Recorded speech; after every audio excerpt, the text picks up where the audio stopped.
Bonjour à toutes et à tous, je suis Christine Largeron. J'ai le plaisir de présider cette session de la conférence EGC qui est intitulée Clustering, centralité, découverte, tout un programme.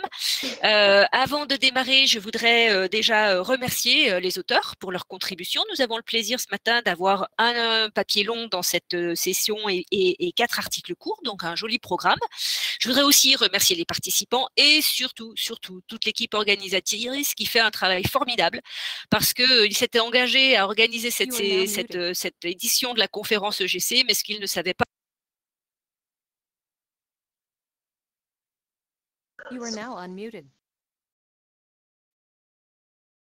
Alors, voilà, je reviens. J'ai une petite coupure, mais je pense que maintenant, ça doit être bon. Donc, j'étais en train de vous dire que je souhaitais vraiment adresser des remerciements chaleureux à toute l'équipe technique qui fait un travail formidable parce que ils s'étaient engagés à organiser la conférence, mais sans savoir qu'on serait en distanciel et ça complexifie quand même singulièrement la tâche. Donc, vraiment un grand merci à eux. Et puis, donc, on va pouvoir démarrer ce programme ce matin. Donc, la première présentation va être faite par Cyrie Wang, qui est de Nantes, qui va nous présenter un travail qu'elle a réalisé en collaboration avec Pascal Kuntz et Franck Meyer. Et le titre de leur papier est Exploration des mémoires à court et long terme pour la classification multilabel en flux. Je laisse la parole à Cyrie et bonne présentation. Merci. Donc, bonjour à tous et à tous. Je m'appelle Cyrie Wang, doctorant de l'Université de Nantes et à Orange Labs. Et aujourd'hui, je vous présente notre papier qui parle de l'exploration des mémoires à court et à long terme pour la classification multilabel en flux. Tout d'abord, je souhaite introduire qu'est-ce que la classification multilabel.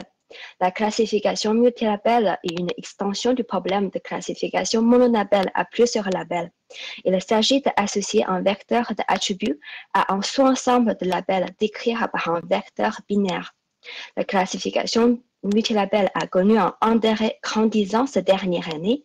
Ces applications sont nombreuses comme par exemple la catégorisation de textes, la notation d'images, etc. Et aujourd'hui, de nombreuses organisations génèrent des données massives à grande échelle chaque instant. Mais cette génération a des limites. La première est que la distribution de données peut changer au cours du temps.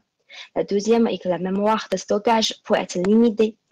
Or, les applications industrielles peuvent être fondées sur un système interactif permettant de répondre aux besoins des utilisateurs en tout instant, pas de feedback, dans l'hypothèse où il y a des changements de besoins. Le modèle 3 pouvoir s'y adapter et répondre rapidement. Le modèle traditionnel multilabel ne peut pas répondre à ces besoins s'ils sont appris offline. Nous souhaitons donc construire un modèle qui puisse prédire et apprendre chaque instant sur des flux de données. Donc, dans la suite, on considérons le problème générique de classification multilabel en flux. Le but consiste à générer une séquence de modèles sur un flux de données. Nous souhaiterons donc à chaque instant construire un nouveau modèle HD en fonction d'un ancien modèle HD-1 et d'exemples courants. Par ailleurs, on doit respecter un certain nombre d'hypothèses. 1. Chaque exemple arrive séquentiellement.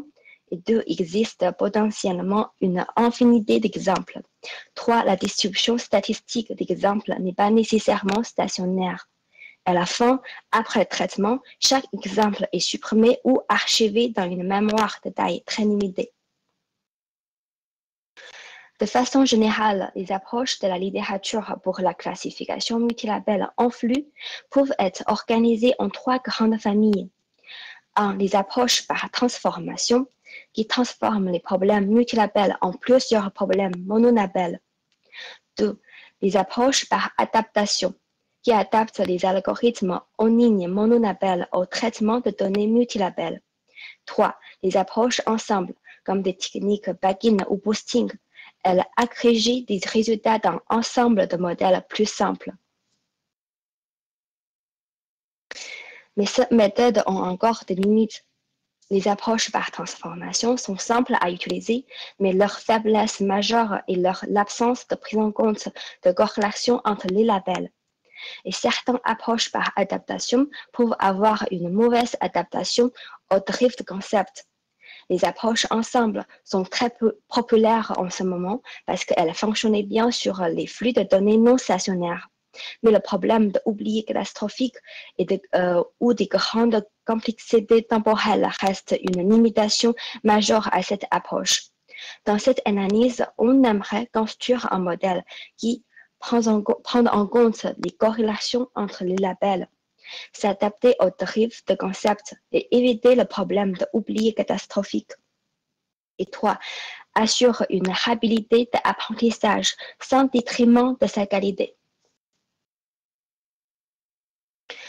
Avant que je vous présente notre modèle, j'aimerais vous présenter le modèle GraphML qui a inspiré le nôtre pour vous permettre de mieux comprendre nos intuitions. GraphML est un algorithme fondé sur les arbres de décision. Il construit un arbre de telle sorte qu'il regroupe les instances qui ont le label commun dans la même feuille. Je vais vous présenter ici le processus qui permet à GraphML de regrouper les instances.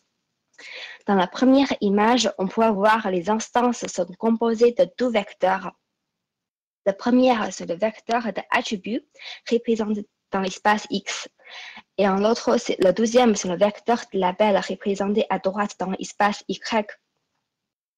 Dans la deuxième image, on se donnait le droit de regrouper dans l'espace Y les instances en 4 groupes de couleurs. On peut faire ça avec un algorithme clustering, par exemple, K-means.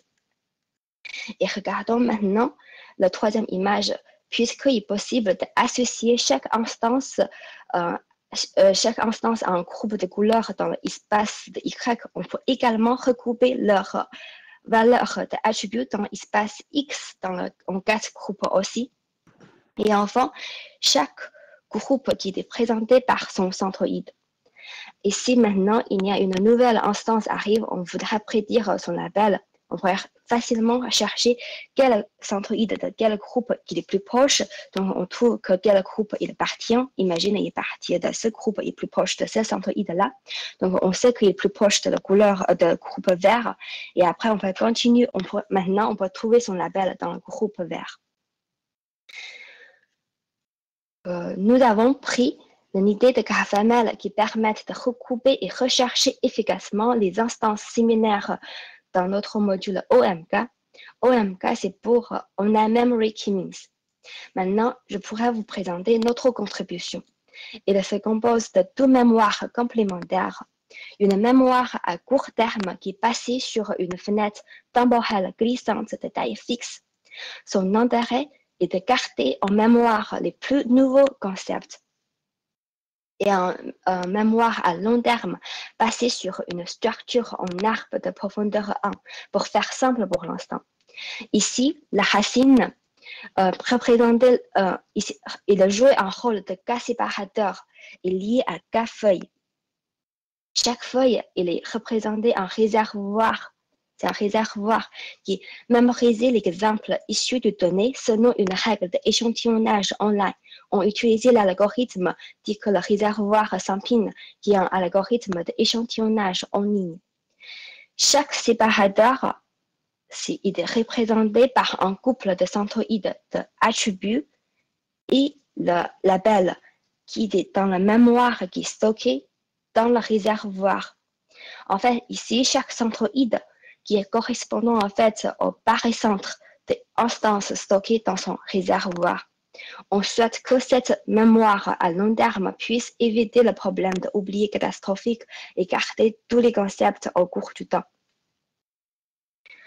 Voici les zooms sur le module la mémoire à long terme. Il faut comprendre que la mémoire à long terme est basée sur le même mécanisme que l'algorithme GraphML que j'ai expliqué avant, mais au contexte online. C'est-à-dire que les exemples vont être insérés les uns après les autres et non tous simultanément dans le réservoir.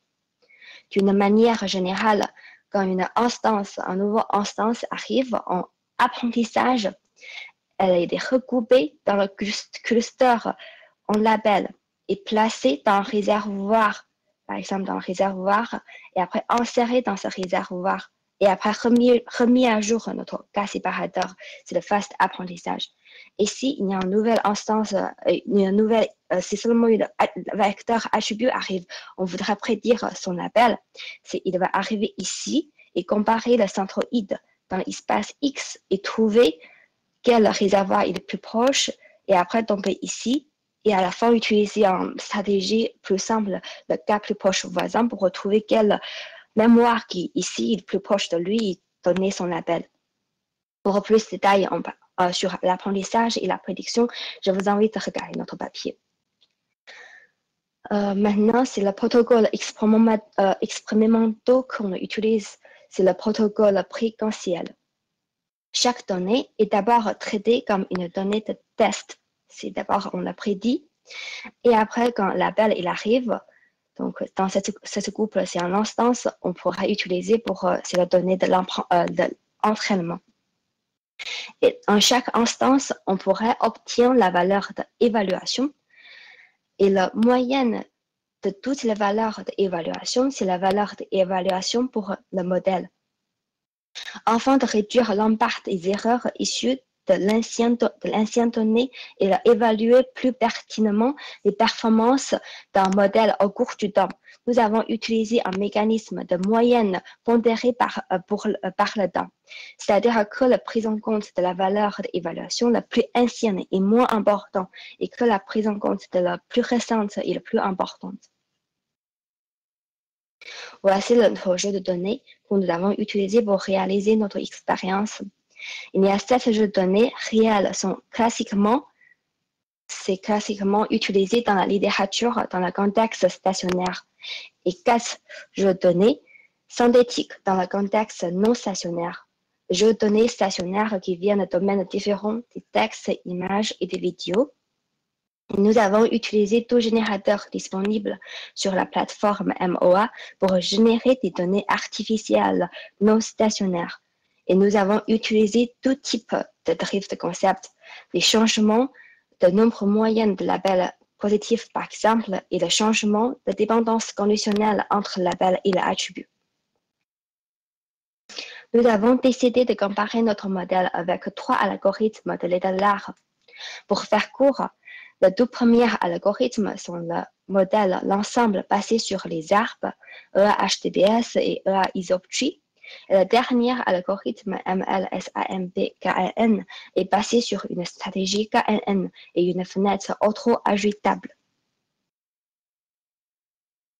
Maintenant, j'aimerais vous présenter la performance en contexte de données stationnaires d'abord. Les mesures peuvent être basées sur l'exemple, c'est-à-dire on calcule la performance moyenne par exemple, en montrant le résultat obtenu en termes d'accuracy et F1 mesure.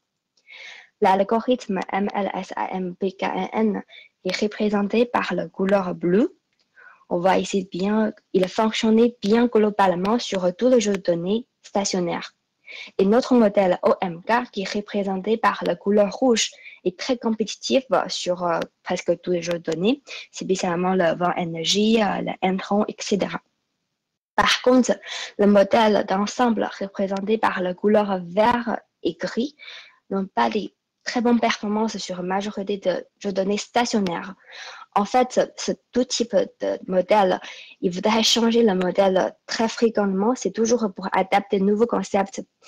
Mais il pourrait causer le problème d'oubli catastrophique. Ça, c'est la raison pourquoi il fonctionnait moins bien sur les données stationnaires. Mais on pourrait voir son performance sur les données non stationnaires après.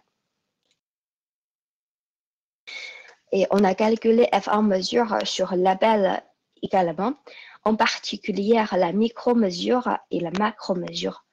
On voit ici notre modèle qui obtient une très bonne performance basée sur la macro F1 mesure. Autrement dire que notre modèle fonctionne mieux pour prédire les appels les moins fréquents par rapport aux autres algorithmes.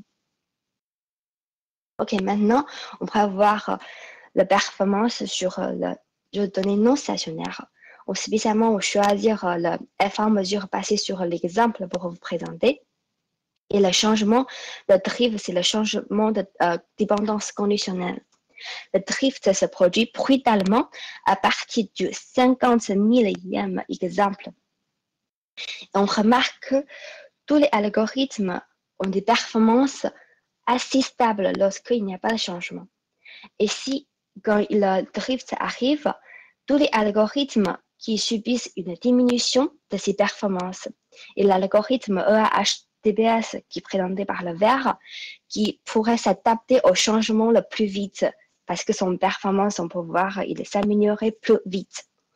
Et lorsque le rouge et le bleu restent presque stable avec la même performance.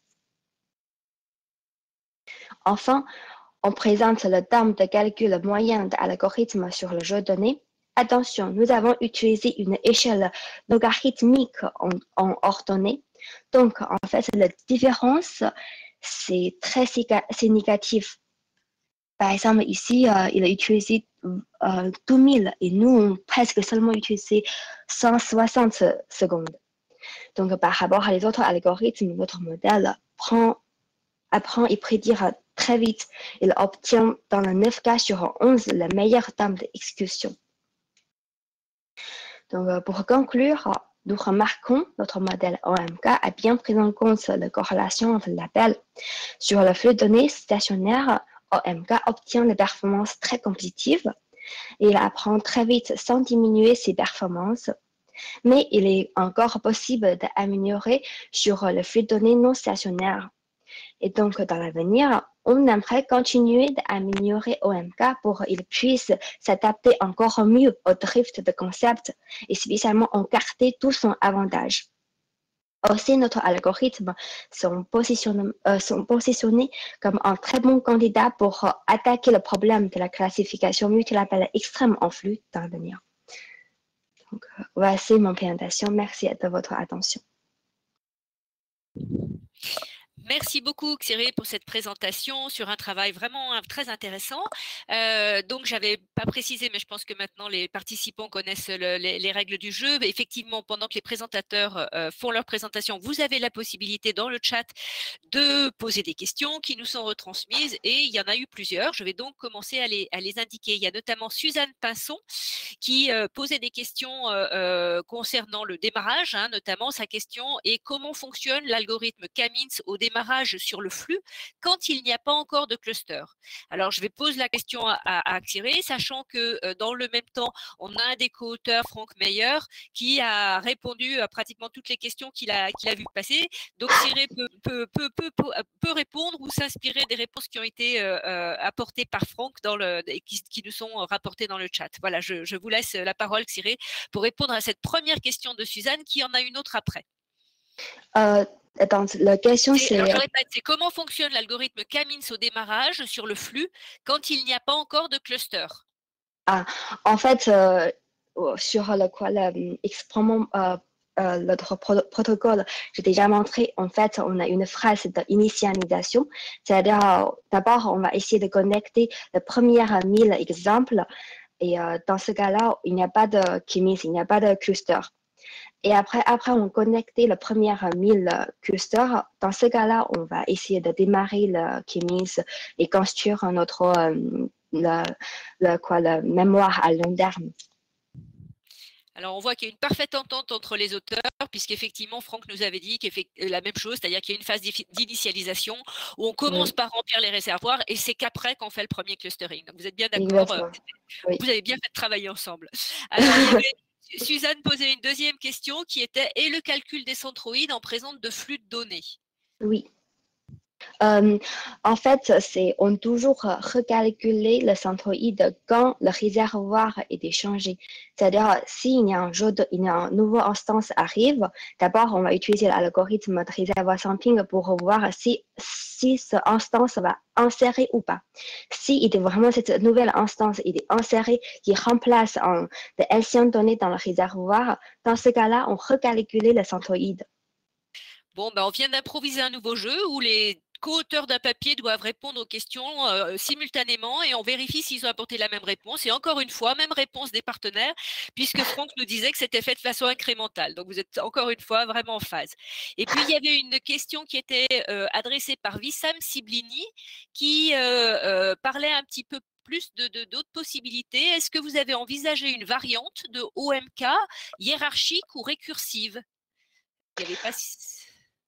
En fait, ça, c'est une hiérarchique. On a commencé à penser de hiérarchique.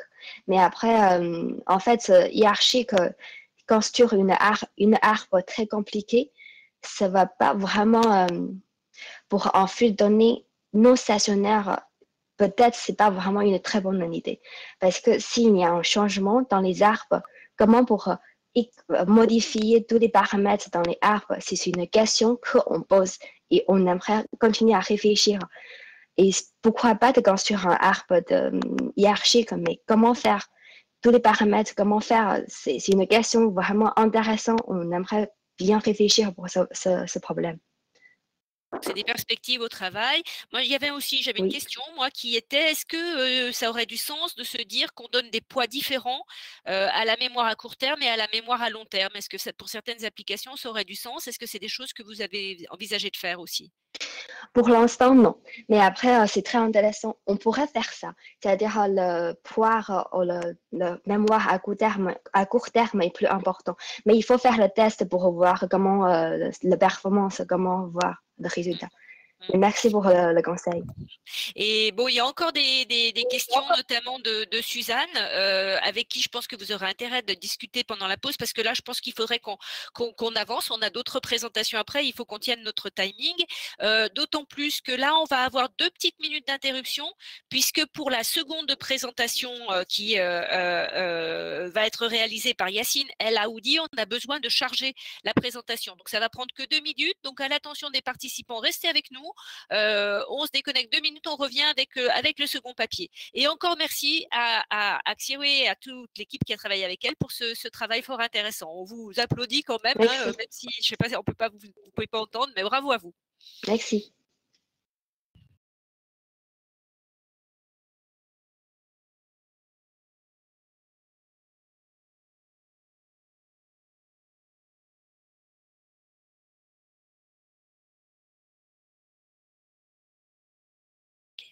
Donc voilà, on a la deuxième présentation qui est chargée. On va donc pouvoir poursuivre.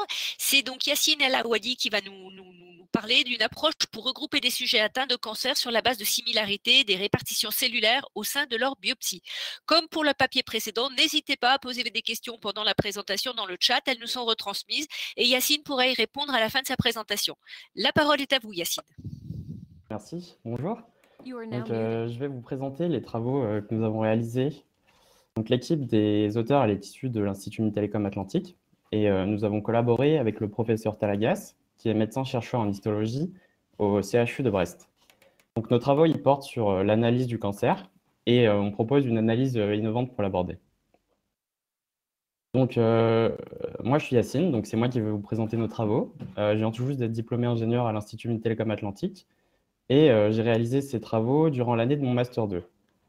Je compte poursuivre en thèse en machine learning. Donc, je vais rapidement présenter le contexte de nos travaux. Le but de notre étude, c'est d'étudier le lien entre la répartition des cellules et le pronostic vital. Et je vais vous présenter cela dans la suite d'étapes ci-dessous. Donc, c'est-à-dire, je vais commencer par présenter les attributs que nous avons utilisés et construits durant notre étude, puis la façon dont on réalise le clustering des sujets de l'étude, et enfin, la façon dont on valide nos attributs en analysant la survie des clusters qu'on obtient. Et je vais illustrer le tout par les expérimentations que nous avons menées sur une base de données. Donc, je vais débuter par un peu de contexte. Donc, le contexte qu'on considère, c'est ce qu'on appelle l'oncologie personnalisée. Son but, c'est d'améliorer le pronostic de survie d'un patient en prenant en compte des attributs qui sont spécifiques à son métabolisme. Ça permet par exemple de pouvoir adapter son traitement de manière très personnelle. Donc pour cela, on va se baser sur des biopsies de leurs tumeurs. C'est des scans à haute résolution de tumeurs. Et dans notre cas, c'est au préalablement coloré à l'hématoxyline et à l'éosine pour en révéler les noyaux cellulaires. Donc c'est une coloration c'est une pratique qui est assez courante et qui est peu chère. Donc c'est fait assez souvent en clinique. On ne travaille pas vraiment directement sur la biopsie, mais en fait, on les passe dans un CNN préentraîné qui est issu de l'état de l'art. Du coup, on entre dans le CNN la biopsie ou des sous-ensembles de la biopsie. Et en sortie, on obtient les positions et les types de chaque cellule. Du coup, on travaille à partir de ce fichier Excel, et à partir de ce fichier, on peut commencer notre analyse.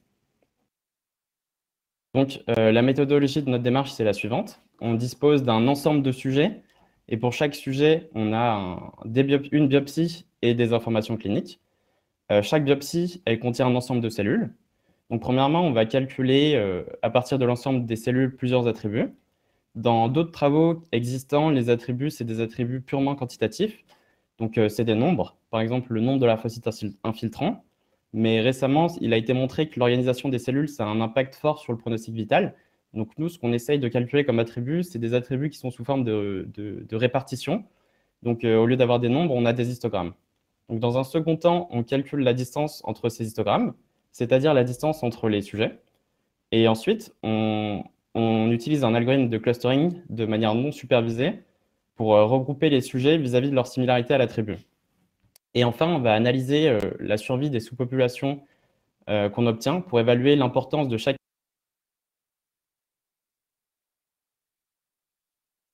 sur le pronostic vital.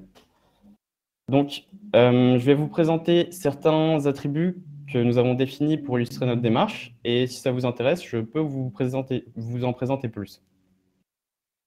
Donc, le premier attribut, c'est la distance intercellule. Donc, dans cet exemple, c'est la distance entre les lymphocytes, donc c'est les points bleus, et les cellules cancéreuses. Donc, on mesure toutes ces distances et on note l'occurrence de ces distances dans un histogramme. Donc, on obtient une répartition. Donc, un second exemple qui est un peu une variante de celui-ci. Cette fois-ci, c'est la distance entre les cellules et l'interface des cellules cancéreuses et stromales. Donc ici, on a la distance entre les lymphocytes et la bordure de la tumeur. Donc, c'est cette interface. Donc, dans un premier temps, on calcule cette bordure et ensuite, on mesure la distance, cette fois-ci, entre les lymphocytes et la bordure. Donc, le gros intérêt de cet attribut, c'est que contrairement au précédent, il permet de faire la distinction entre les lymphocytes qui sont infiltrés et ceux qui ne le sont pas. En fait, les lymphocytes qui sont à l'extérieur de la tumeur, on va mettre une distance qui va être positive, et les lymphocytes qui sont à l'intérieur de la tumeur, on va mettre une distance négative, une mesure négative. Donc, même chose, on va mesurer ces occurrences et les mettre dans un histogramme. Le troisième attribut que je vais vous présenter, il est simple, c'est la distance entre des agrégats de cellules de même type. Donc ici, il s'agit de la distance minimum entre des agrégats de lymphocytes. Donc on identifie les agrégats et on mesure la distance minimale entre ces derniers. Donc alors, je vous ai présenté des attributs qui capturent des répartitions de cellules. Maintenant, ce qu'on veut faire, c'est regrouper des sujets en fonction de leur similarité à ces attributs. Donc pour cela, on a besoin d'une distance entre histogrammes qui va être conforme avec l'information qu'on capture. Donc ça signifie que pour deux histogrammes, on veut que la distance elle soit faible quand les histogrammes ils ont une forme similaire et qu'elle augmente plus la diffère. Donc la distance de Wasserstein, ça permet cela. De manière simple, c'est la quantité d'énergie nécessaire qu'il faut pour déplacer un tas de sable vers un autre. Donc ici, dans l'exemple qu'on voit là, ce serait la quantité d'énergie nécessaire qu'il faudrait pour déplacer la courbe de l'histogramme bleu vers la courbe de l'histogramme rouge. Donc, avec cette distance, on obtient une matrice de distance qui est calculée avec Wasserstein sur l'ensemble des sujets. Et cette matrice, on la donne en entrée à un algorithme de clustering hiérarchique. Je vais vous faire un petit zoom. Donc ici, l'algorithme va nous donner un dendrogramme. Les feuilles, tout en bas, c'est les sujets de l'ensemble. Et plus on descend profond dans le dendrogramme, plus les clusters ils sont homogènes. Donc les sous-arbres ils sont homogènes vis-à-vis de l'attribut qu'on utilise pour le clustering. Donc ensuite, on fixe un seuil. Donc c'est-à-dire qu'on va couper à un certain niveau et on obtient plusieurs sous-arbres. Donc le sous-arbre le plus profond et avec le plus de sujets, il va former notre cluster homogène. Et tous les autres sous-arbres, on va les fusionner ensemble et il va former notre cluster hétérogène. Donc, on a fait le choix d'analyser seulement deux clusters, mais il n'est pas exclu que d'autres clusters que les autres clusters soient intéressants à discriminer les uns des autres. On a choisi la classification ascendante hiérarchique, car c'est un algorithme qui est fortement interprétable et c'est une notion qui est assez importante en médecine. Donc, l'intérêt de réaliser un clustering, c'est de pouvoir ensuite évaluer le lien entre notre attribut et le pronostic de survie des sujets de chacun des clusters.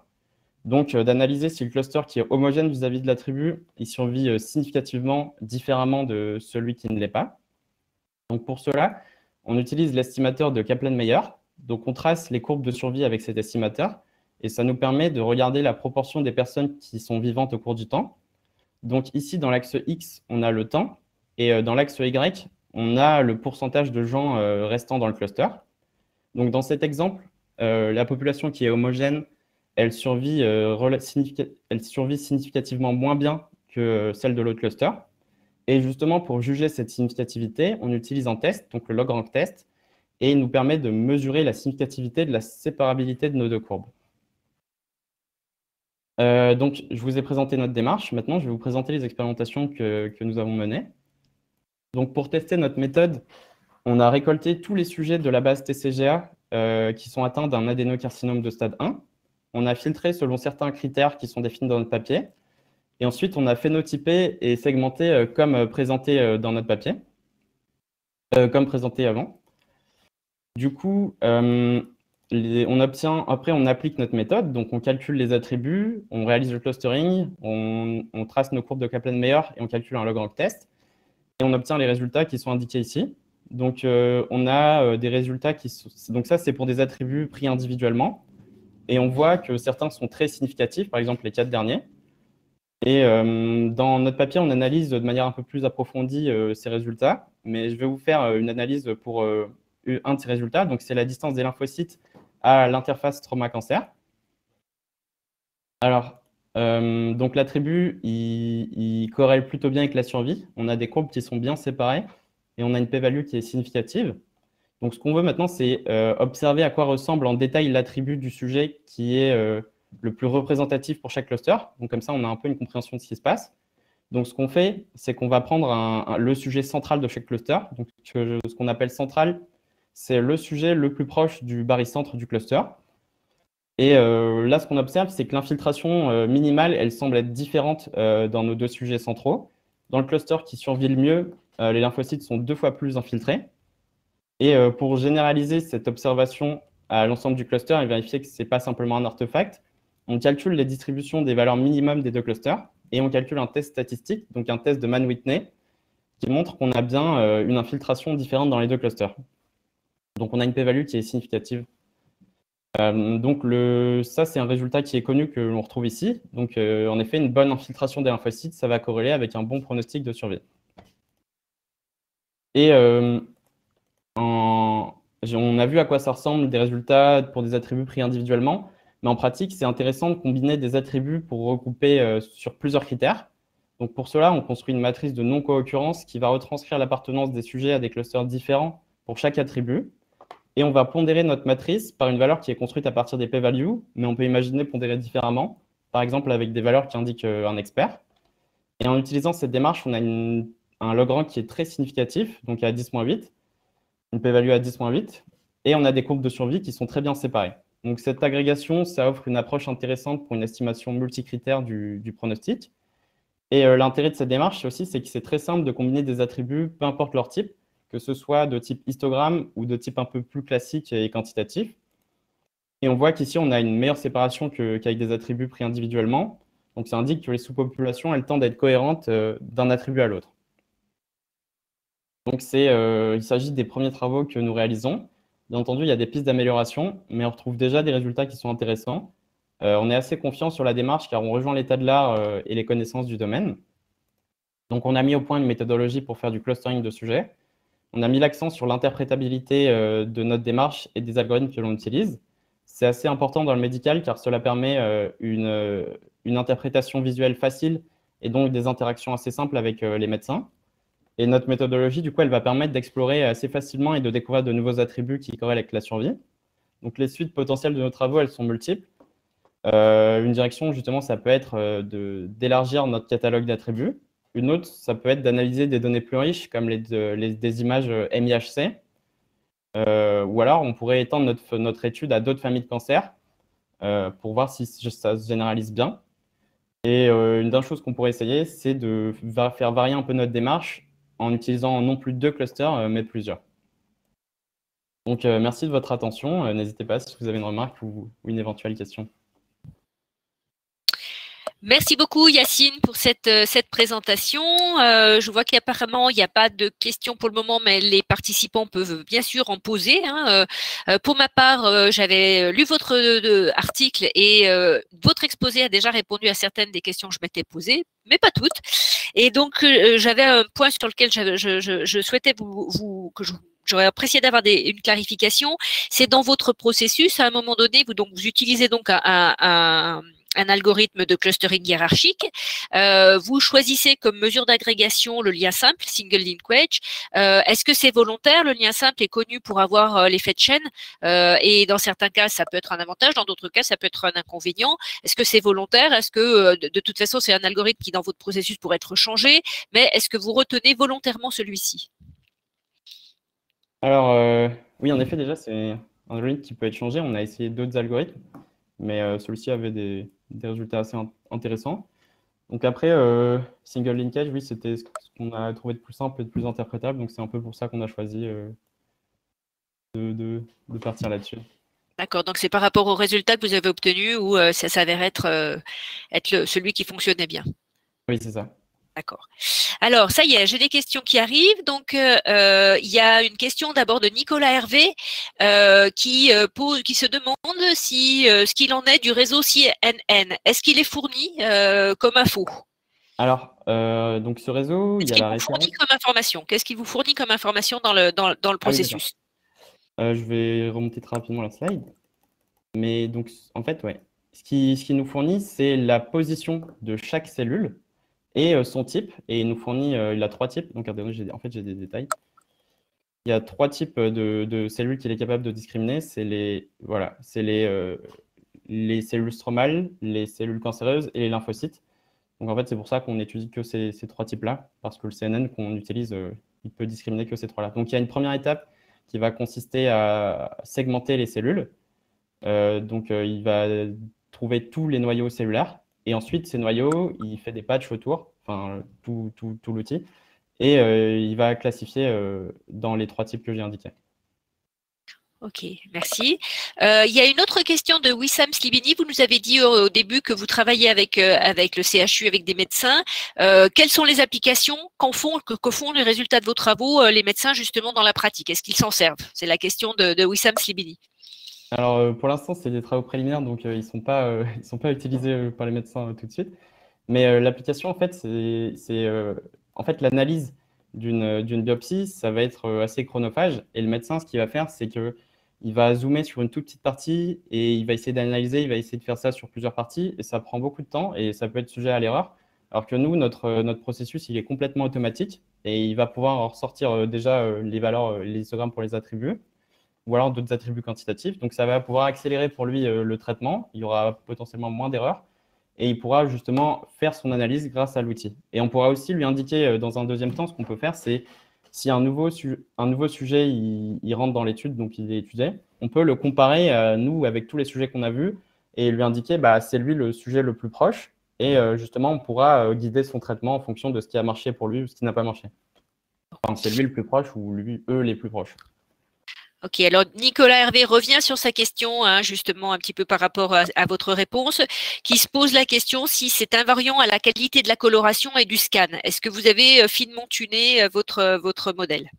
Alors, on ne l'a pas tuné et c'est assez invariant parce qu'il y a une première étape où justement, dans l'outil que les auteurs du papier fournissent, ils gèrent ce problème de qualité de coloration et ils mettent tout à la même coloration, sur les mêmes valeurs.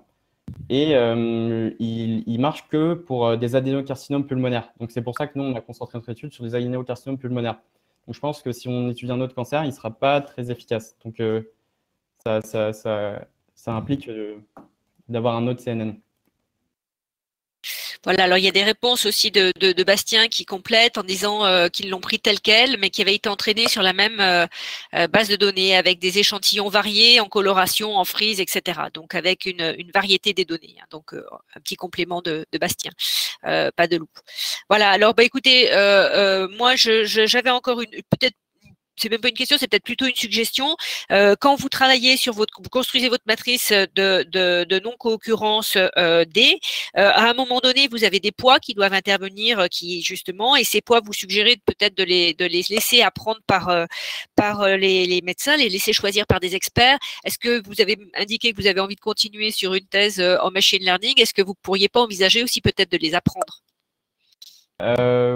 Oui, bah, c'est vous bien apprendre les poids? Oui, les poids, les WI. Oui, justement, nous, ce qu'on fait, c'est qu'on ces WI, donc on les construit avec les p-values qu'on obtient précédemment, donc ces p-values-ci. Et du coup, on va donner une importance plus forte aux attributs qui sont les plus significatifs. Donc nous, on utilise ça comme démarche. Mais je pense que c'est pas forcément la seule et unique démarche. D'accord, ok. Et ça marche plutôt bien. C'est ce qu'on voit sur vos résultats. Écoutez, en tout cas, merci beaucoup pour la présentation. Merci également pour les réponses aux questions. Et puis, ma foi, je pense qu'on va pouvoir passer à la troisième présentation qui va être faite par Stéphanie Radjé. Donc, on va lui laisser le temps de charger sa présentation. Et elle va nous parler d'analyse de mesures de hiérarchie et de centralité dans les réseaux complexes. Un travail qui est fait à l'Université de Bourgogne.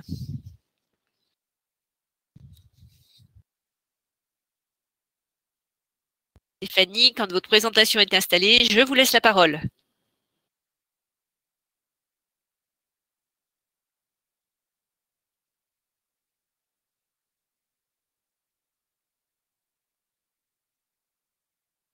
Bonjour, je m'appelle Stéphanie Radjé, je suis doctorante en informatique à l'Université de Bourgogne. Je vais vous présenter aujourd'hui notre travail sur des mesures de hiérarchie et de centralité dans les réseaux complexes. Je suis anglophone, mais je suis en train d'apprendre le français, donc je vais le présenter en anglais maintenant. So starting with the introduction, what is hierarchy? Hierarchy, the word comes from Greek origins as hierarchias, which means holy ruler. So several sociologists and psychologists tried to define hierarchy, but in simple terms, it's a system in which entities are ranked one above the other based on some authority or status.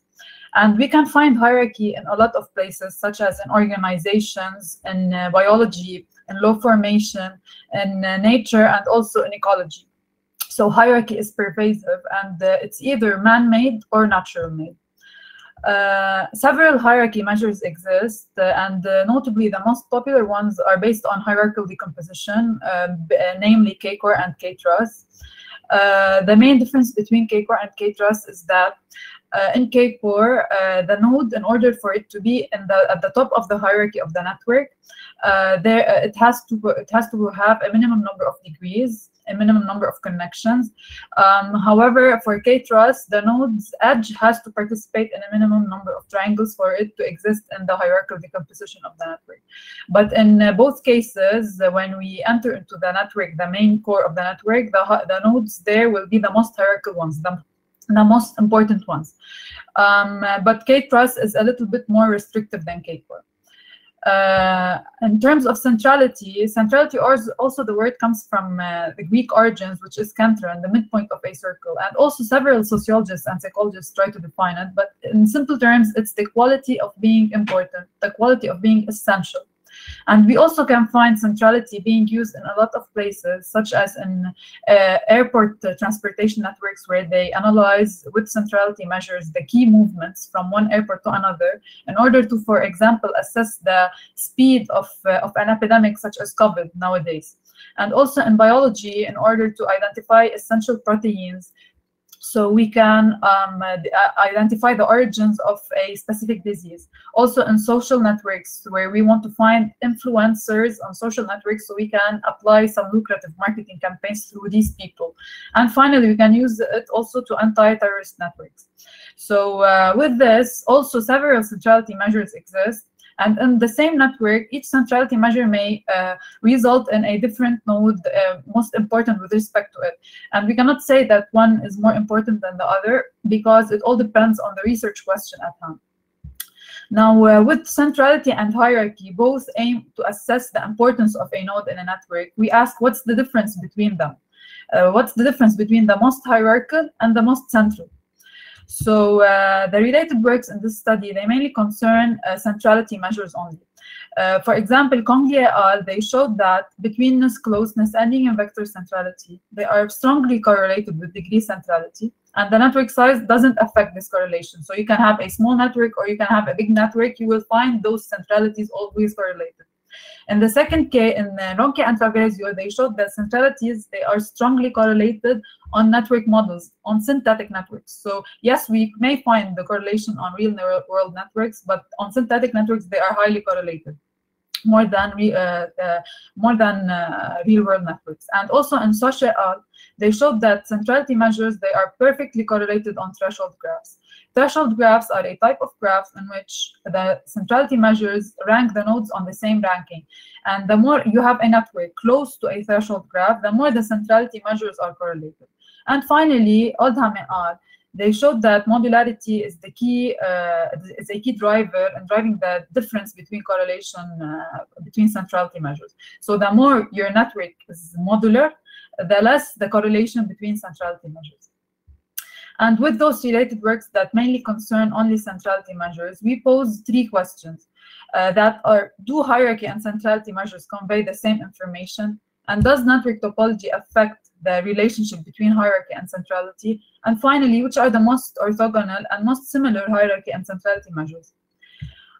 So with the experimentations and results, we use 28 real-world networks of different domains, either infrastructural, biological, social, etc. We use 6 centrality measures, also from conveying different assumptions of the network, namely neighborhood, flow, and iterative refinement based, and 4 hierarchy measures. For the evaluation measures, we use Pearson, Spearman, and Kendall-Stowe. Simply, Pearson, it takes the raw values of the ranking, while Spearman and Kendall-Stowe, it transforms the raw values to ranks and calculates the correlation. And we use 5 similarity measures. Jacquard and RBO, the main difference between them is that in RBO we can rank top nodes, weight more nodes, more importantly than low nodes if they are similar. So to be able to answer the first question, that is, do hierarchy and centrality convey the same information, we simply take the network, and for each node in the network we calculate its hierarchy and centrality based on the different hierarchy and centrality measures used. And at the end, we will have 2 lists, and we simply correlate those 2 lists. We check the correlation between centrality and hierarchy. And we have the following results. Those 6 networks are representative of the 28 networks at hand. So on the x-axis, we have the hierarchy measures, and on the y-axis, we have the centrality measures. We can see that there's a difference between the behavior of centrality and hierarchy. Indeed, when we look at the one extreme, we have the CSPHD, and here almost all centrality and hierarchy measures have a low correlation. However, on the other hand, on World Metal Trade Network, we have high correlation between them. And in between, the correlation varies. So we cannot say that hierarchy and centrality, they convey the same information. Rather, their behavior varies across the networks. And this takes us to the second question. Does network topology have an effect on this behavior? Why are we seeing sometimes a high correlation, sometimes low correlation? So for this, we take for each network the correlation values between all possible hierarchy and centrality measures, and we set a threshold. And after that, a threshold of 0.7, we set a high threshold, and after that we calculate the proportion, we say the proportion of meaningful values. And when we sum for each network this proportion, we simply rank the networks accordingly, and we place in front of each network its basic topological factors, which are density, transitivity, and associativity. And interestingly, we find that the top networks, but by top networks, I mean the networks that have a high proportion of correlated and similar hierarchy and centrality measures, they are characterized by high density and high transitivity. While the bottom networks that have low proportion of correlation and similarity, they have low density and low transitivity. And for middle networks, they have low density and high transitivity. And to be able to see if those results and those groupings are consistent, we simply now take the values, but without a threshold, and we input them into a simple k-means algorithm.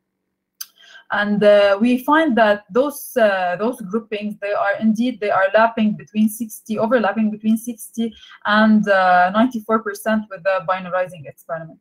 So if we want to answer if network topology has an effect on the relationship between hierarchy and centrality, indeed it does have an effect, and namely they are density and transitivity driving the convergence of behavior between them.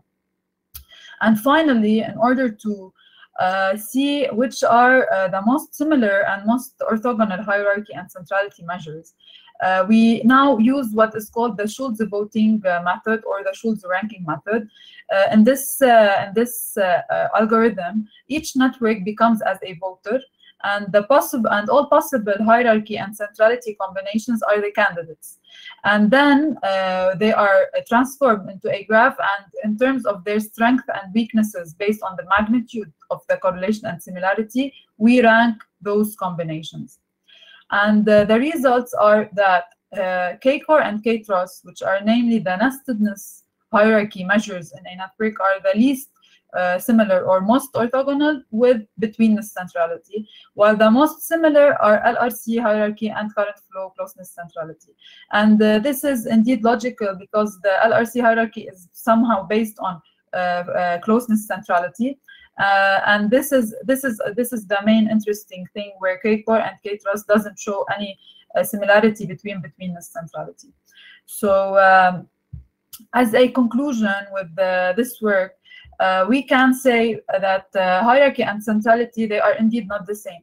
However, when we have high transitivity in a network and when we have high density, they converge. They show the same. They show similar behavior. And this, for application purposes, what we can do is that we can substitute one against the other for efficiency purposes, because sometimes we have networks with high values in terms of their size. What we want to do is that we don't have the computational power. So in this case, what we do, we take the least computation demanding measure. And on the other hand, when we have low density and or low transitivity, they are diverging. Their behavior is not the same. Hence, in this case, we want to combine the relationship between them. We want to combine the information between them in order to better identify influential nodes. And this is actually the future work of our results, where we want to see which is the best combination to combine hierarchy and centrality in order to see which are the most influential nodes based on the information coming from both hierarchy and centrality. And thank you. Merci pour votre attention.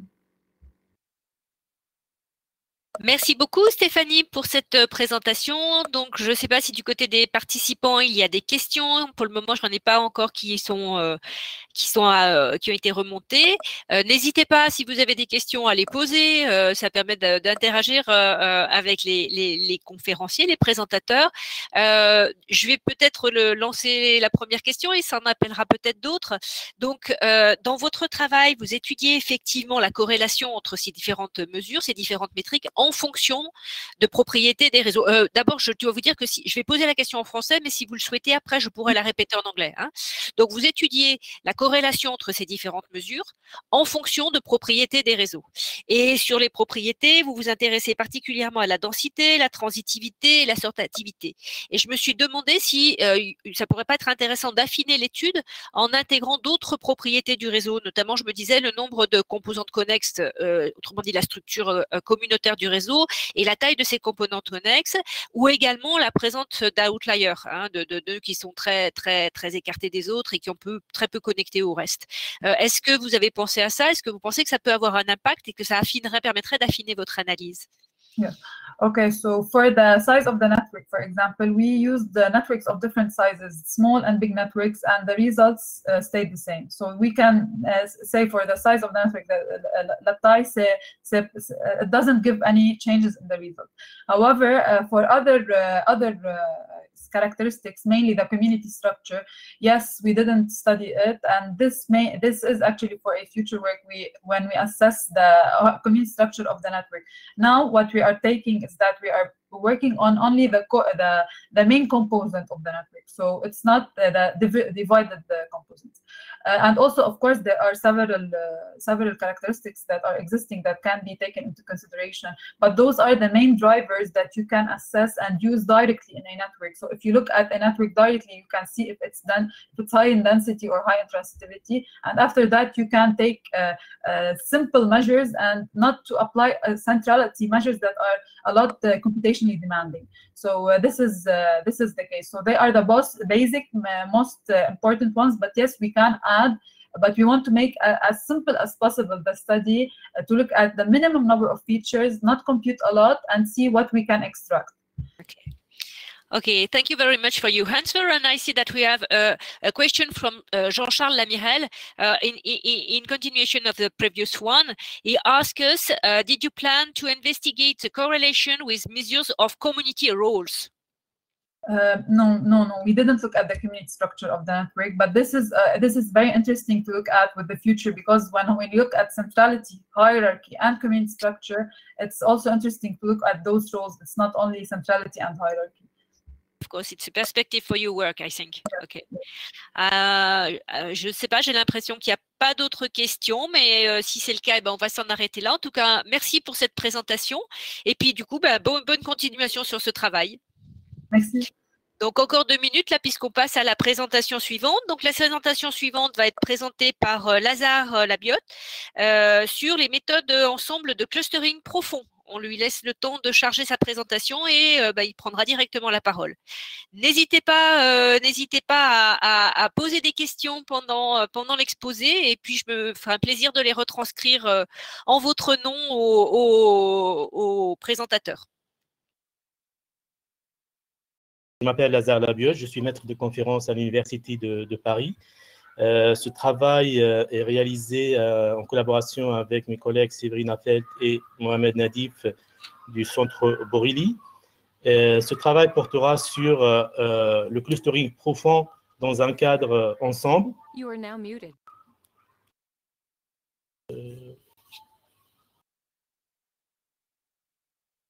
Pour passer à la slide suivante.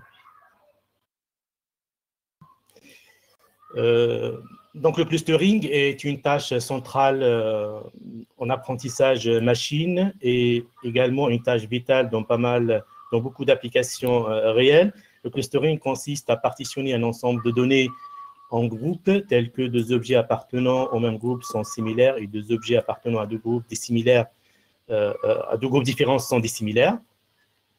Ces dernières années, le clustering, en utilisant des méthodes d'apprentissage profond, ont suscité un intérêt grandissant. On peut distinguer deux types de familles de méthodes ou d'approches de clustering profond. Des approches dites tandem qui consistent à combiner un auto-encodeur pour apprendre une nouvelle représentation et ensuite appliquer une méthode de clustering telle que Camille sur cette nouvelle représentation. Donc, les deux tâches de représentation et de clustering sont réalisées séparément. Et une deuxième famille des méthodes dites jointes ou simultanées qui consistent en fait à alterner les deux tâches de clustering et de représentation à chaque itération. Dans la littérature, les deux approches ont amélioré les méthodes de clustering classiques. Cependant, ces méthodes de clustering profond héritent en fait d'un certain problème qu'on trouve dans les méthodes d'apprentissage profond en général, et ça concerne la calibration d'un certain nombre de paramètres, tels que par exemple l'initialisation, le design de la structure ou l'architecture du réseau, ça veut dire le nombre de couches et la dimension de chaque couche.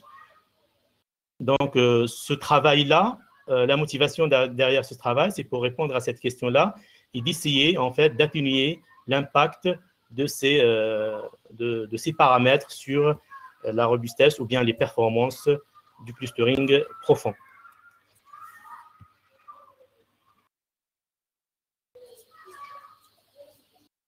Voilà. Donc, nous proposons une approche qui se compose de 3 blocs. Le premier on utilise un auto-encodeur pour apprendre une nouvelle représentation. Présenté ici, c'est la fonction d'un auto-encodeur. Un auto-encodeur, en fait, c'est un réseau qui cherche à reconstruire l'input.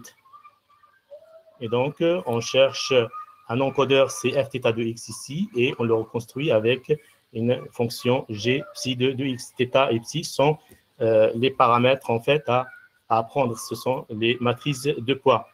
Ensuite, une fois on a obtenu cette nouvelle représentation, qui est l'encodeur, on va appliquer ici ce qu'on appelle une approche basée sur le principe des encores ou des landmarks pour construire une matrice d'affinité.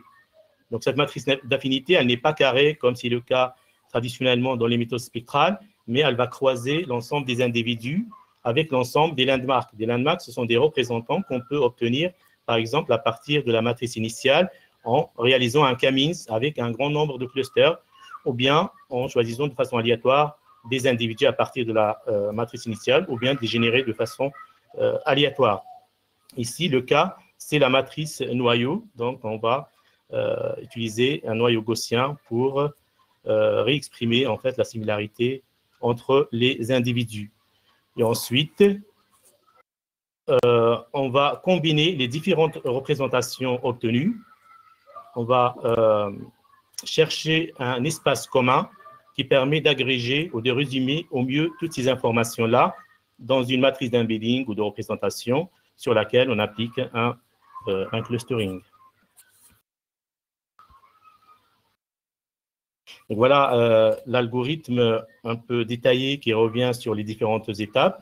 Dans l'étape A, on génère M type embedding, ça veut dire M représentation, où chaque représentation est obtenue avec un auto-encodeur qui est généré selon une architecture différente ou bien une initialisation différente ou bien un nombre d'époques différents.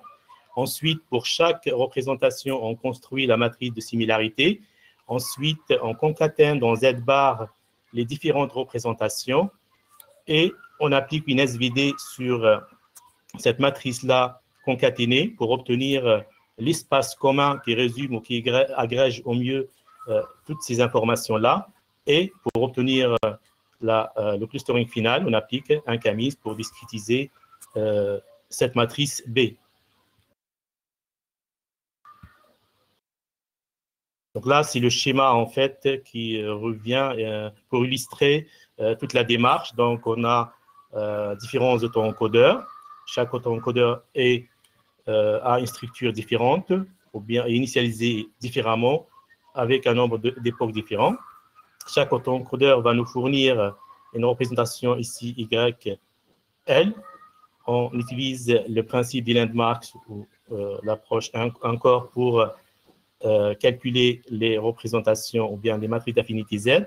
On les concatène dans cette matrice-là et ensuite on applique une SVD, une décomposition valeur singulière pour obtenir un espace commun qui est partagé par l'ensemble des représentations et on applique un K-means ou bien on peut visualiser également nos données.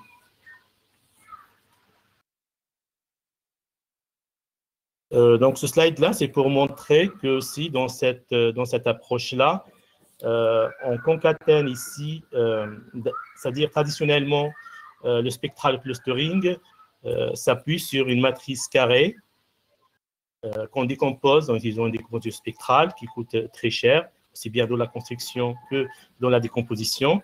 Et donc là, on est passé par cette astuce-là de concaténer les matrices au lieu de faire la décomposition spectrale sur une matrice carrée ici S bar, qui sera une matrice de taille n fois n, où n est le nombre d'individus. Donc ici, on va concaténer les différentes représentations, ce qui donne une matrice de taille n fois la somme des dimensions de chaque représentation, qui est souvent très inférieure à n, le nombre d'individus, et on applique par la suite SVD, ce qui, bien sûr, provoque un gain considérable, aussi bien au niveau de la construction de la matrice d'affinité Z que au niveau de la décomposition spectrale de Z-bar. Pour l'expérimentation, donc, on a testé l'approche sur 3 jeux de données, MNIST, PNDIGIT et USPS. Ici, vous avez les différentes statistiques concernant en fait les classes de chaque dataset. Et donc, on a par la suite utilisé l'approche ensemble selon 3 critères. Le premier, on a considéré différentes structures. Le deuxième, on a considéré différentes initialisations. Et pour le troisième cas, on a considéré différents nombres d'époques. Et on va voir par la suite les résultats obtenus en termes de qualité déjà de visualisation. Donc ici, c'est la visualisation utilisant TSNE sur le fameux B qui est en fait l'espace commun qui déduit à partir de la concaténation des différentes présentations. Donc on voit qu'il y a une bonne séparation entre les classes, ce qui, voilà, par la suite, permet d'avoir un clustering de bonne qualité. Ici, donc ce tableau-là, en fait, il résume la première évaluation sur la base de l'accuracy, qualité de bonne classification. Donc, on a les 3 bases MNIST, MNDIGIT, USPS. Ici, cette première colonne elle concerne LSC, c'est la méthode spectrale basée sur les landmarks, donc qui est appliquée directement sur la matrice X. Donc, ici, c'est le Camins. Donc, on voit déjà que LSC donne de meilleurs résultats que le Camins. Ici, on a des auto-encodeurs, ça veut dire qu'on a obtenu des représentations selon différents auto-encodeurs. Ça, c'est l'architecte, ça veut dire la dimension de la première couche, la deuxième, la troisième. Et la dernière, elle est toujours la dimension de la dernière couche, en fait, encodeur, est égale à 10, qui est le nombre de classes.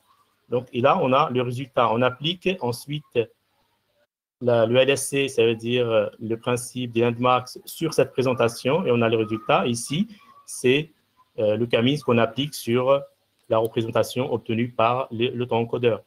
Donc, on voit que ça donne des résultats qui sont meilleurs que LSC tout court, ou bien Camins, meilleur que combinaison d'hypoto-encodeur et Camins. Pour ce deuxième tableau, donc, on va voir l'évaluation sur l'ensemble. Donc, pour chaque dataset, on a différentes structures. Et pour chaque, en fait, ici, pour chaque structure, on utilise, c'est-à-dire on génère selon différentes initialisations et on a le résultat. Ici, ensemble époque, ça veut dire je génère une collection d'encodeurs selon différents nombres d'époques. Et ensuite, je calcule l'accuracy. Et là, c'est le résultat, en fait, obtenu sur l'ensemble structure. C'est-à-dire, pour chaque structure, j'ai je concatène le tout. Ensuite, j'obtiens l'espace commun B et j'applique le Camins et j'obtiens les résultats. Donc là aussi, on voit que l'approche ensemble donne de meilleurs résultats par rapport à l'évaluation de base qu'on vient de voir juste avant. Donc là, ces résultats concernent d'autres critères d'évaluation qui sont l'ARI et l'ANAMI, qui sont présentés sous forme de graphiques avec de boxplots. Donc, tout ce qui ont... Permet de vous interrompre juste 2 minutes parce que votre caméra oui. ne voit plus. Peut-être que vous pouvez la restaurer facilement. Ah oui, elle est commencée à partager. Désolé. Ce serait bien. Merci à vous. Désolé de vous avoir interrompu. Pas de souci. Donc voilà. Donc ça, c'est les résultats de l'approche ensemble sur la base des critères index et mutual information, normalisme mutual information. Donc là, en vert, c'est en fait les résultats concernant l'approche ensemble. Et donc, on voit en moyenne que l'approche est dans le résultat et surtout, on voit que la méthode est robuste. C'est-à-dire, quand on utilise la méthode et on a plusieurs résultats, on voit que la variance est petite. Donc, ça donne de très bons résultats et en plus, avec beaucoup plus de stabilité.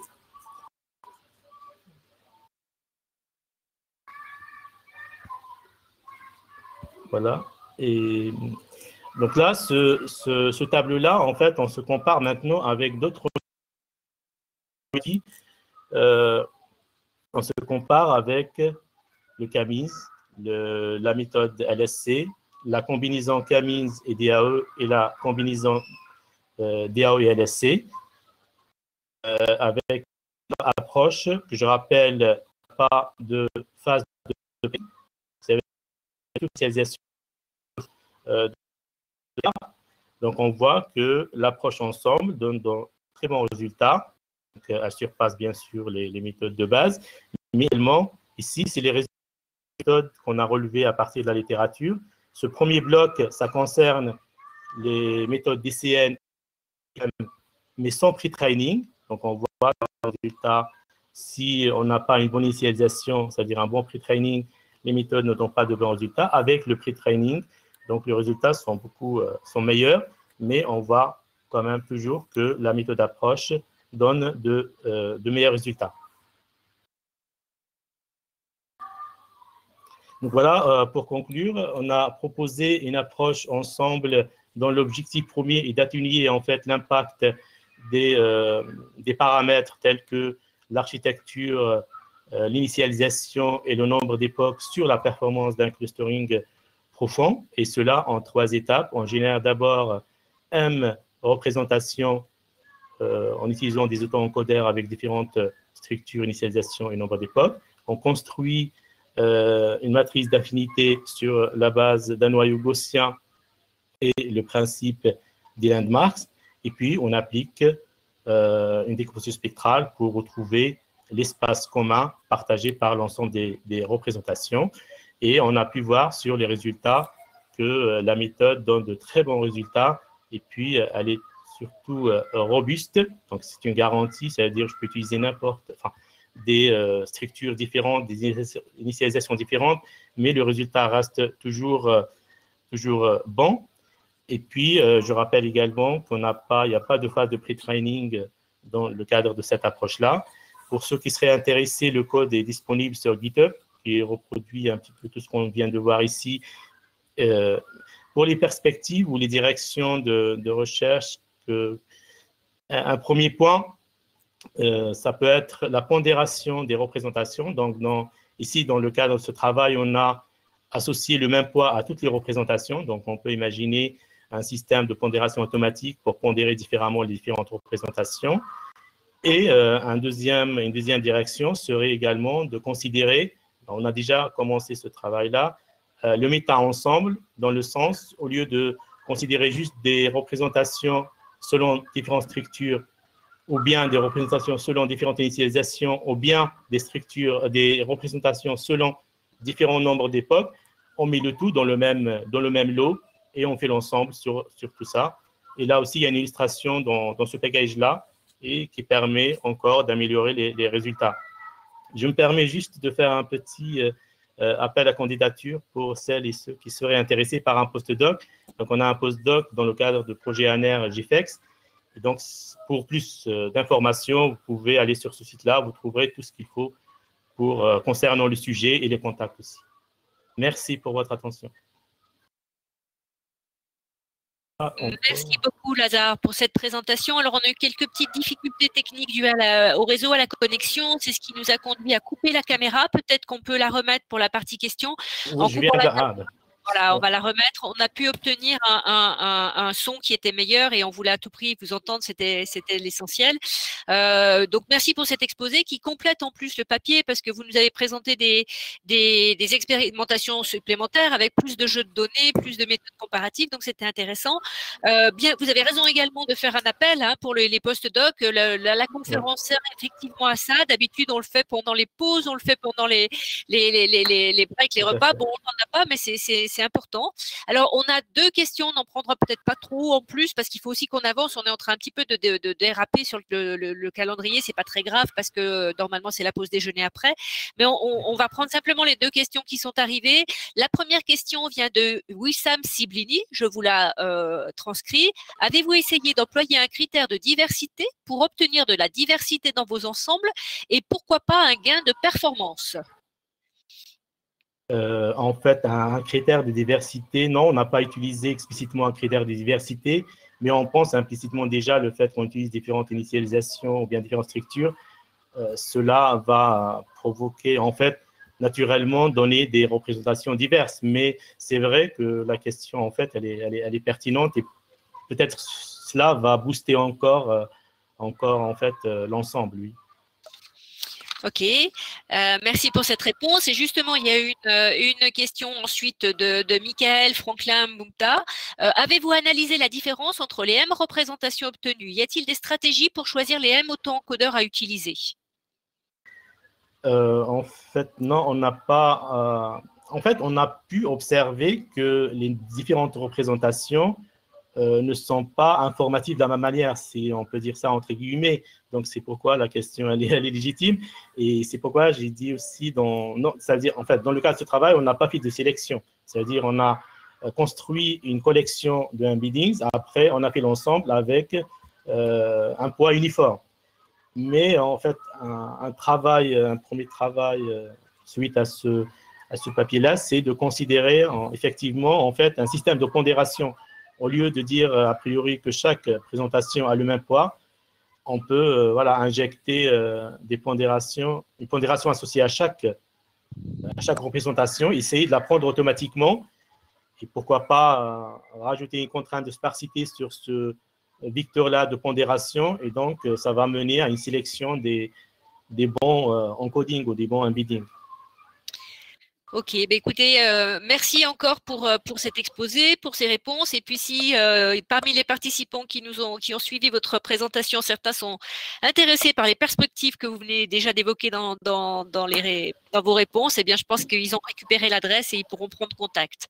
Alors, on va passer à la présentation suivante. Hein. Donc, c'est Michael Chiameni qui va la faire sur de l'extraction de motifs graduels. Et ça rejoint un petit peu une des conférences invitées que nous avons eues hier, où on a aussi parlé un peu de motifs graduels. Pendant ce temps, j'en profite pour poser une question technique, mais cette fois, c'est plus aux organisateurs. Et c'est une question qui concerne les retranscriptions qui ont lieu dans Live 1 et Live 2. Elles sont-elles disponibles? Peut-on les réécouter? Donc, je leur laisserai le soin de nous répondre et puis je vous donnerai la réponse ensuite. Voilà, peut-on avoir la disponibilité des retransmissions dans Live 1 et Live 2? Et puis, donc, pendant ce temps, on passe à la dernière présentation de cette session par Michael Chiameni. Et bien voilà, donc on va pouvoir, avant de lancer de donner la parole au dernier orateur de cette session, juste j'apporte une précision concernant les retransmissions des présentations qui ont lieu dans Live 1 et Live 2. Elles devraient être rapidement vous aurez accès. Voilà, et donc maintenant, c'est notre dernier orateur, Michael Chiameni, qui prend la parole. Merci beaucoup de me passer la parole. Je suis Michael Chiameni, étudiant en TSA à l'Université de Yaoundé 1, Cameroun. Le travail que je vais vous présenter aujourd'hui s'intitule « Extraction des motifs graduels pour les bases de données imprécises ». Ce travail a été réalisé avec la collaboration de Thierry Lonla, Norbert Chelsea et Anne-Hubert Mofengifo. Le plan de notre exposé est le suivant. Nous allons démarrer par une introduction dans laquelle nous allons situer le contexte et définir la problématique du domaine d'extraction des motifs graduels. Puis, dans l'état de l'art, nous allons présenter quelques algorithmes d'extraction de motifs graduels. Avant de présenter notre approche, nous allons définir la question de recherche. Et avant de conclure, nous allons notamment présenter quelques expérimentations. Alors, les motifs graduels qui modélisent les covariations complexes d'attributs numériques de la forme plus ou moins X, plus ou moins Y ont attiré l'attention de la communauté des sciences de données ces dernières années. En fait, c'est quoi un motif graduel? Un motif graduel est tout simplement un ensemble non vide d'items graduels. Un item graduel étant un attribut auquel on associe un sens de variation. Le support d'un motif graduel permet donc d'exprimer à quel point un motif est présent dans une base de données. Nous dirons qu'un motif est fréquent si et seulement si son support est supérieur à un support seuil fixé par l'utilisateur. Alors, illustrons avec un exemple. Considérons la matrice ci-dessus, la matrice présente, qui a cette matrice, qui représente en fait une base de données des employés d'une société de la place. Cette matrice ou cette base de données est décrite par l'âge, le salaire et le nombre d'enfants d'un employé. Alors, de cette base de données, nous pouvons extraire le motif un item graduel plus l'âge, qui est représenté par A supérieur, moins l'âge par A inférieur, etc., etc. Ici, un motif graduel pourrait être, par exemple, plus l'âge augmente, plus le salaire augmente. Cependant, il se pose donc une question de savoir comment extraire automatiquement ce type d'information ou cette nouvelle connaissance. Plusieurs algorithmes furent proposés pour l'extraction des motifs graduels.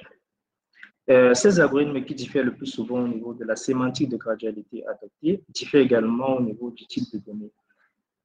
Comme algorithme, nous avons par exemple Lisa Diduro en 2009 qui propose un algorithme basé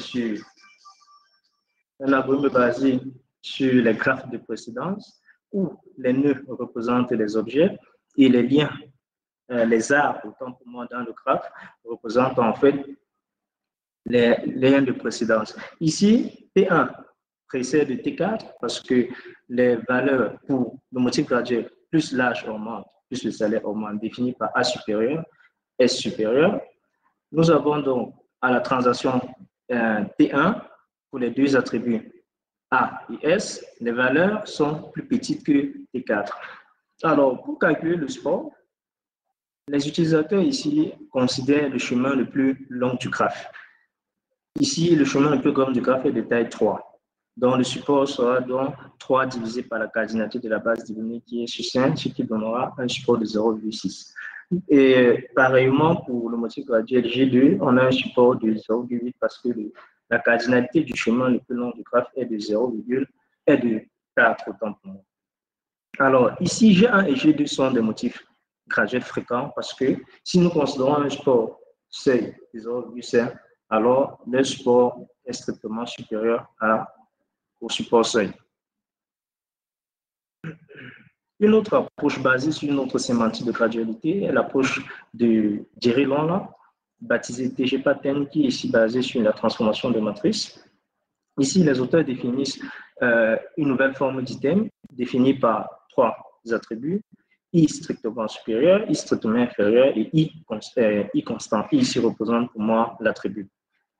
Alors, pour construire la matrice, les utilisateurs comparent les transactions consécutives.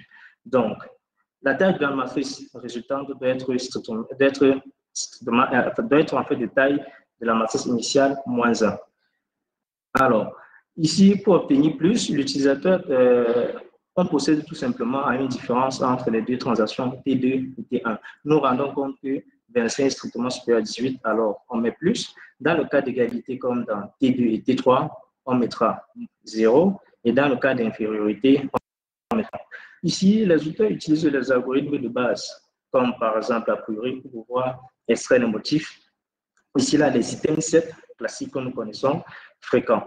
Et donc, pour le motif graduel que nous avons défini plus haut, plus l'âge augmente, plus le salaire augmente. Ici, le motif est de taille, la cardinalité du motif est de 0,8. Et de l'autre côté, la cardinalité du motif graduel G2 est de 0,25. Cependant, selon cette sémantique de gradualité, nous nous rendons compte que G1 est fréquent, mais G2 ne l'est pas. Et là, nous pouvons dire en fait ici que la gradualité, le support est calculé en fonction de la sémantique de gradualité. Cependant, lorsque on se trouve sur des bases de données imprécises, ces algorithmes de l'état de l'art, la plupart de ces algorithmes de l'état de l'art souffrent d'un biais de gradualité. En fait, ici, les auteurs considèrent la gradualité comme une simple augmentation et diminution de valeurs d'attributs. Et une conséquence directe pourrait être en fait que certaines gradualités extraites seront considérées comme des effets de bruit dans les données et le nombre de motifs graduels présentés à l'expert pour analyser peut être très élevé et rendant ainsi leur analyse rendant ainsi difficile leur analyse.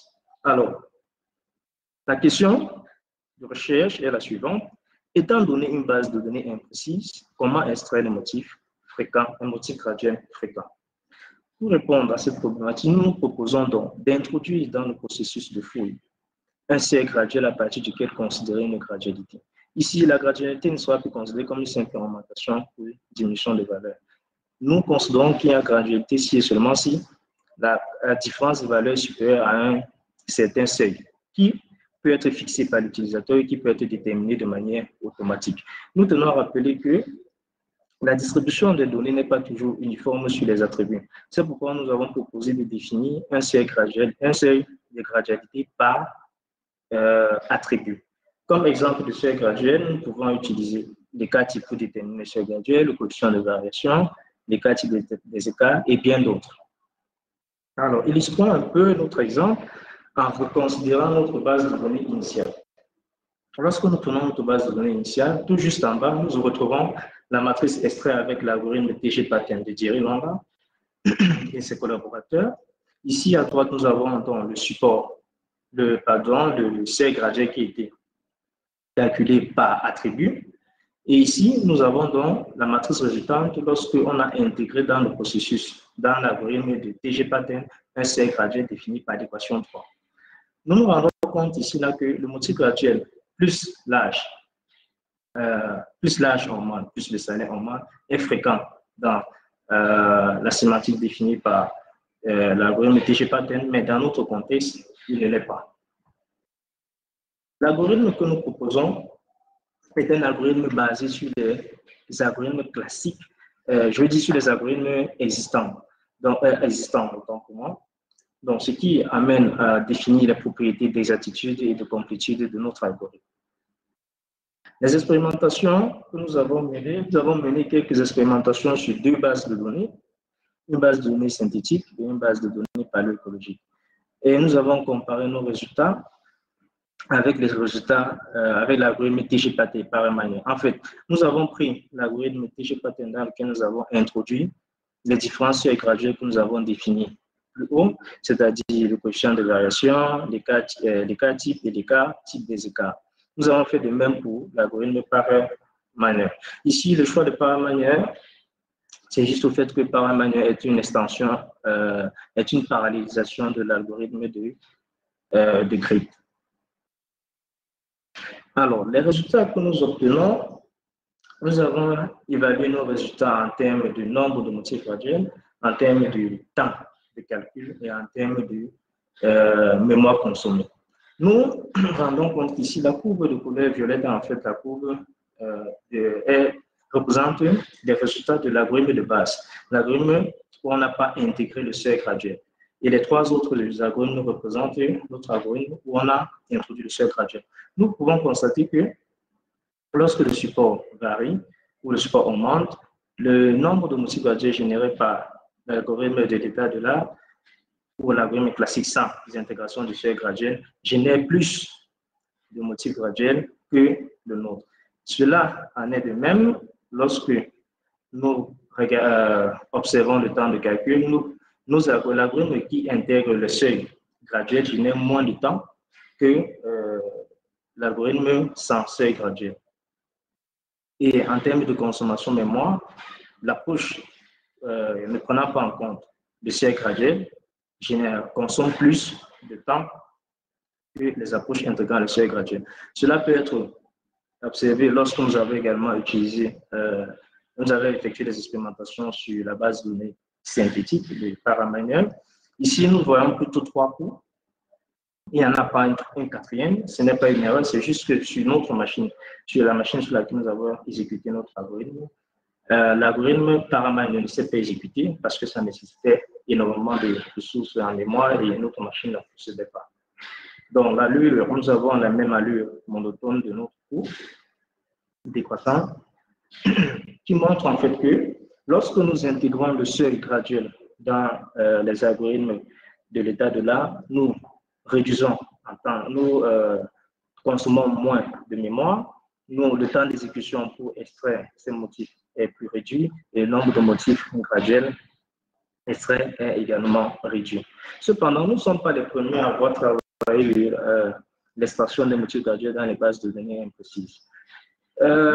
Perfecto Malakia Quintero, en 2012, propose, lui, une approche basée sur notre sémantique, qui est celle d'utiliser les corrélations floues de Round les coefficients de flot de corrélation de rang. Pour cela, ils vont étendre dans l'algorithme de, je veux dire, ils vont étendre le coefficient de corrélation gamma de Putman et Kruskal pour pouvoir atteindre les objectifs.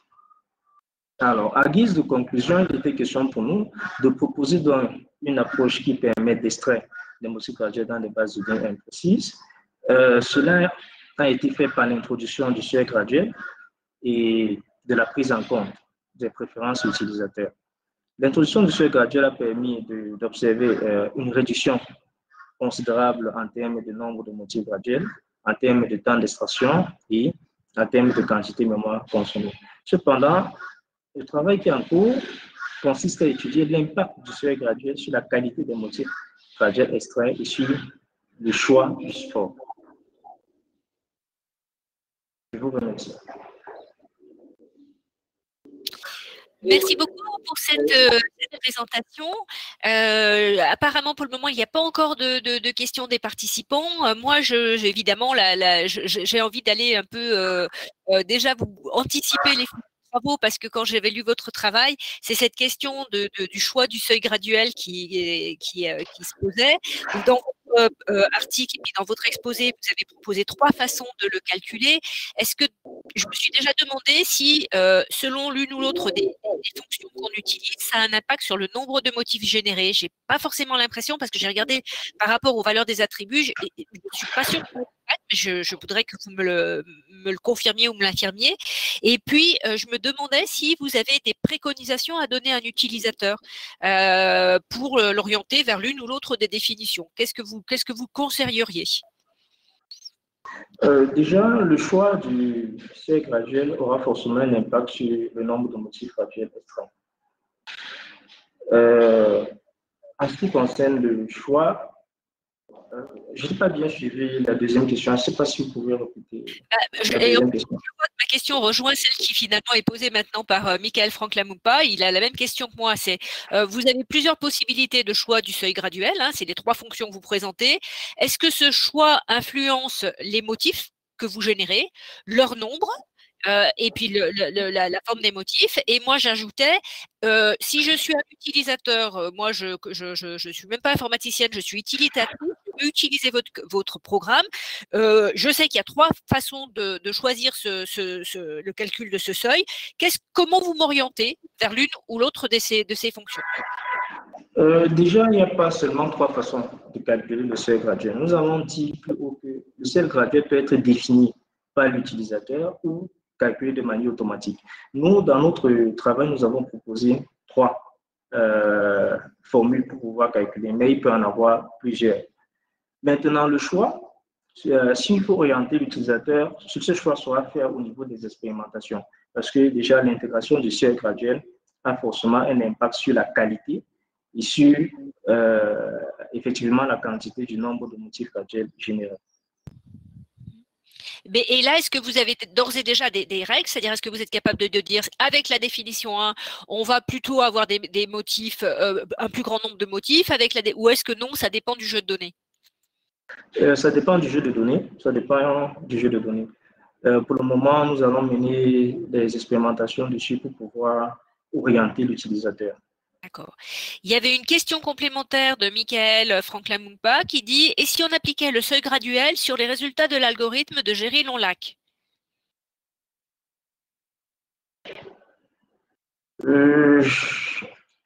J'ai pas bien suivi.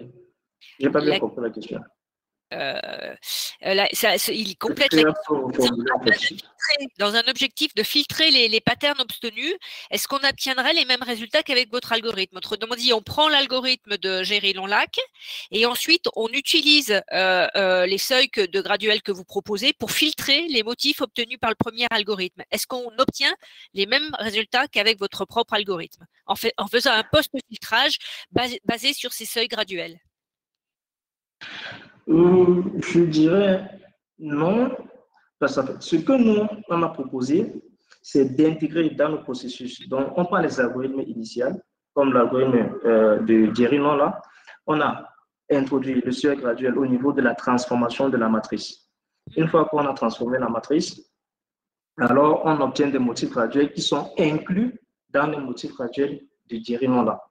Mais on ne retourne pas, en fait, on ne peut qu'avoir des motifs inférieurs ou égaux, le nombre, je vais dire inclus, je préfère ça, un inclus large et non une inclusion stricte, une inclusion large de motifs graduels générés par l'algorithme que nous proposons. On a bien compris, mais je pense que la suggestion qui était faite, c'était justement, au lieu d'intégrer dans l'algorithme, de faire un post-traitement. En fait, mais c'est peut-être quelque chose à explorer par la suite. Voilà, c'était appliquer les mêmes filtrages, mais en post-traitement. Voilà. Ben, écoutez, je pense que il nous reste, parce que on a même débordé hein, le temps qui était donné. Je vous propose qu'on en arrête là, même s'il y a encore des questions, notamment de Michael Franklin Moupa, je pense que vous auriez intérêt à vous mettre en relation et à échanger davantage. Ça, c'était des questions de Norbert Holtz. Je pense que vous auriez intérêt peut-être à vous rapprocher. Moi, pour ma part, je souhaite vraiment encore remercier vivement les conférenciers pour leurs travaux qui nous montrent la diversité de ce qui se fait aujourd'hui dans nos communautés. Remercier les participants qui ont permis, grâce à leurs questions, même si on était en visio, d'avoir des échanges, des interactions et c'était vraiment agréable. Merci à tous.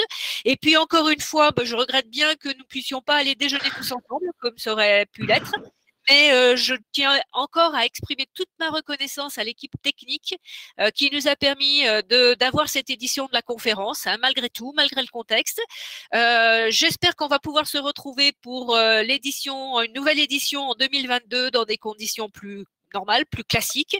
Et dans l'attente, continuez tous à bien travailler, à avancer dans vos labos et surtout à bien vous porter.